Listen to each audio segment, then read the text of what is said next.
श्री स्वामी समर्थ. नमस्कार मंडळी. आज आपण या व्हिडिओमध्ये एक असा उपाय बघणार आहोत जो कुठल्याही चमत्काराच्या दाव्याने नाही तर श्रद्धा, सातत्य आणि गुरुकृपेवर आधारित आहे. गुरुवारी एका ठराविक ठिकाणी बसून गुरुचरित्रातील अध्याय वाचण्याचा हा उपाय आहे. कितीही मोठं कर्जाचं डोंगर असलं तरी हा उपाय मनाला शांती देतो, योग्य दिशा दाखवतो आणि 11 दिवसात परिस्थिती हळूहळू बदलायला सुरुवात होते. मंडळी, हा उपाय कसा करायचा, काय नियम आणि हाच अध्याय जास्त विशेष का आहे हे सगळं मी तुम्हाला या व्हिडिओमध्ये सांगणार आहे. म्हणूनच मंडळी, तुम्ही हा व्हिडिओ शेवटपर्यंत नक्की बघा. मंडळी, आपल्या आयुष्यात असा एक काळ येतो की कर्जाचा डोंगर डोक्यावर उभं राहतो. उत्पन्न येत असतं पण ते हातात टिकत नाही. जबाबदाऱ्या वाढत जातात. चिंता मन पोखरते आणि झोपही चैन देत नाही. अशा वेळी माणूस देवाकडे जातो, पण मनात भीती घेऊन नाही तर आधार शोधत. गुरुवार आणि गुरुचरित्र यांचा हा उपाय म्हणजेच देवासमोर शांतपणे बसून स्वतःचं ओझं हलकं करण्याचा मार्ग आहे.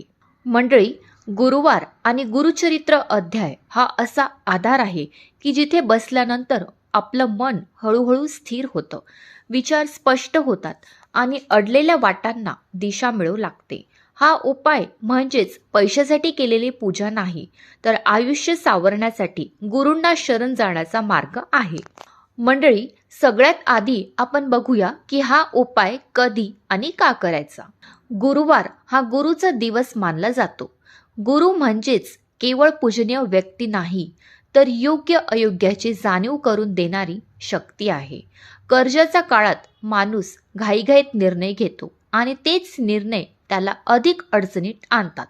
गुरुचरित्र वाचन हे पैशासाठी नाही तर मन स्थिर करण्यासाठी, विचारांना दिशा देण्यासाठी आणि योग्य वेळी योग्य पाऊल उचलण्याची ताकद मिळवण्यासाठी आहे. मंडळी, गुरुचरित्रातील अध्याय 18 हा अध्याय संकट, अडचण, आर्थिक ताण आणि मानसिक अस्वस्थता यातून बाहेर येण्यासाठी विशेष मानला जातो.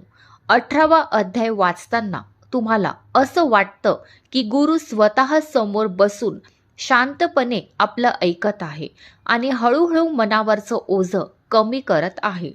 मंडळी, तुम्हाला गुरुवारपासनं गुरुचरित्रातील अध्याय 18 वाचण्याची सुरुवात करायची आहे. मंडळी, आता आपण बघूया की गुरुचरित्रातील 18वा अध्याय वाचण्याचं बसण्याचं ठिकाण म्हणजे तुम्हाला कुठे बसून वाचायचं आहे. मंडळी, हा उपाय करताना जागेचं सातत्य फार महत्त्वाचं आहे. जसं आपण कुठल्याही पूजेसाठी एक ठराविक जागा ठरवतो तसंच इथेही तीच जागा रोज वापरणं आवश्यक आहे.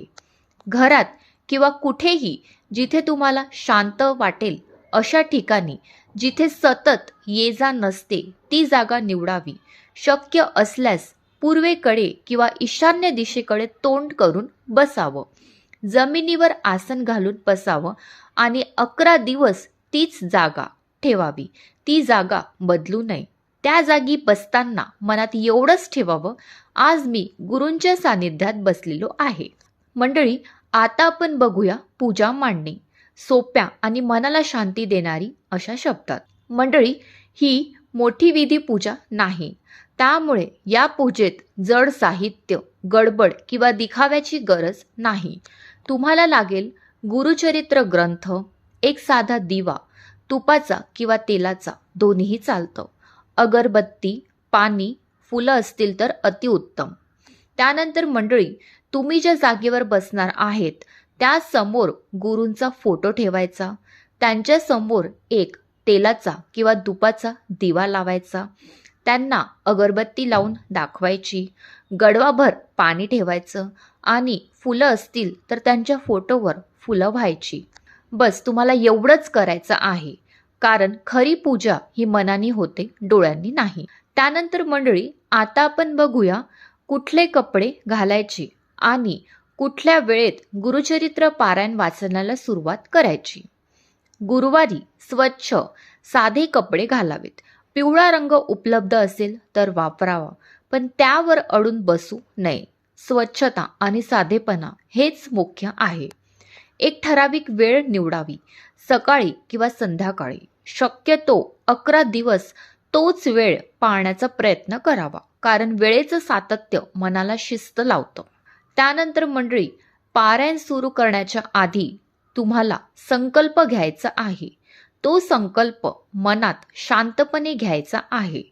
डोळे बंद करून घाई न करता मनात गुरूंना सांगायचं आहे, गुरुदेवा, माझ्यावर असलेलं कर्ज, आर्थिक अडचणी आणि चिंता तुम्हाला माहीतच आहे. मी कोणाचं वाईट न करत प्रामाणिकपणे मार्ग काढायचा प्रयत्न करत आहे. माझ्या बुद्धीला योग्य दिशा द्या. माझे अडलेले मार्ग मोकळे करा आणि जे योग्य असेल ते माझ्या आयुष्यात घडू द्या. मंडळी, असा संकल्प तुम्हाला घ्यायचा आहे. त्यानंतर मंडळी, आता आपण बघूया गुरुचरित्र अध्याय 18 कसा वाचायचा आहे. अध्याय 18 घाई न करता शांतपणे तुम्हाला वाचायचा आहे. शब्द अडखळले, उच्चार चुकले तरी चालतात. गुरु परिपूर्णतेकडे पाहत नाही. मंडळी, ते बघतात फक्त प्रामाणिकपणाकडे. प्रत्येक ओळीचा अर्थ लगेच कळेलच असं नाही, पण शब्द हळूहळू मनावर परिणाम करतात. वाचन पूर्ण झाल्यावर काही क्षण शांत बसून मन स्थिर करायचं आहे. मंडळी, आता आपण बघूया की हा उपाय किती दिवस करायचा आहे. मंडळी, तर तुम्हाला हा उपाय सलग 11 दिवस करायचा आहे. पहिला दिवस गुरुवार असणं उत्तम राहील. मध्ये मध्ये एखादा दिवस अत्यंत अपरिहार्य कारणाने चुकला तर घाबरायचं नाही. अपराध भाव न ठेवता पुढे सुरू ठेवायचं. गुरु शिक्षा देत नाही, ते समजून घेतात. त्यानंतर मंडळी, आता आपण बघूया की 11 दिवसात पाळायचे साधे नियम. या काळात मन आणि वागणूक स्वच्छ ठेवण्याचा प्रयत्न करावा. खोटं बोलणं आणि फसवणूक टाळावी. शक्यतो वादविवाद आणि अपशब्द टाळावेत. गुरुवारी दारू व मांसाहार टाळावा. सतत नकारात्मक बोलणं आणि तक्रार करणं टाळावं. जमेल तशी मदत करावी. शब्दांनी, वेळेने किंवा आधाराने मदत करावी. ही मदत पैशाचीच असावी असं नाही. प्रेमाने बोलणं, समजून घेणं ही सुद्धा गुरुसेवेचाच भाग आहे. त्यानंतर मंडळी, तुम्हाला 11 दिवसात काय बदल जाणवतो? कर्ज एका क्षणात नाहीसं होत नाही, पण मनावरचं ओझं नक्कीच हलकं होतं. अडलेली कामं हळूहळू सुरू होतात. योग्य लोक भेटतात. चुकीचे निर्णय थांबतात आणि जे कर्ज डोंगरासारखं वाटत होतं ते टप्प्याटप्प्याने कमी होऊ लागतं. मंडळी, शेवटचं सांगायचं झालं म्हणजेच हा उपाय करताना एकच गोष्ट लक्षात ठेवा की गुरु कधीही लगेच चमत्कार दाखवत नाही, पण ते माणसाला आतून मजबूत करतात. जेव्हा मन शांत होतं तेव्हाच योग्य निर्णय होतात आणि तेच निर्णय कर्जाचं डोंगर कमी करू लागतात. तुम्ही प्रामाणिक असाल, सातत्य ठेवलत आणि गुरुवर पूर्ण विश्वास ठेवलात तर मार्ग नक्की उघडतो. कदाचित उत्तर आज मिळणार नाही, पण गुरु तुम्हाला कधीच सोडत नाही. कर्ज कितीही मोठं असो, चिंता कितीही खोल असो, गुरुकृपेपुढे ते काहीच नाही. शांत रहा, उपाय पूर्ण करा आणि मनापासून एवढंच म्हणा, गुरुदेवा, आता सर्व काही तुमच्या चरणी. मंडळी, गुरु तुमची परीक्षा घेत नाही, ते तुम्हाला सावरण्यासाठी हात पुढे करतात. तुम्ही प्रामाणिक असाल, नम्र असाल आणि संयम ठेवला तर गुरु नक्कीच तुम्हाला मार्ग दाखवतात. कर्ज कितीही मोठं असो, ते एकट्याने पेलायचं नाही, गुरूंसोबत चालायचं आहे. श्रद्धा ठेवा, सातत्य ठेवा आणि स्वतःवरचा विश्वास कधीही सोडू नका. गुरु तुमच्या सोबत आहे. जय गुरुदेवा.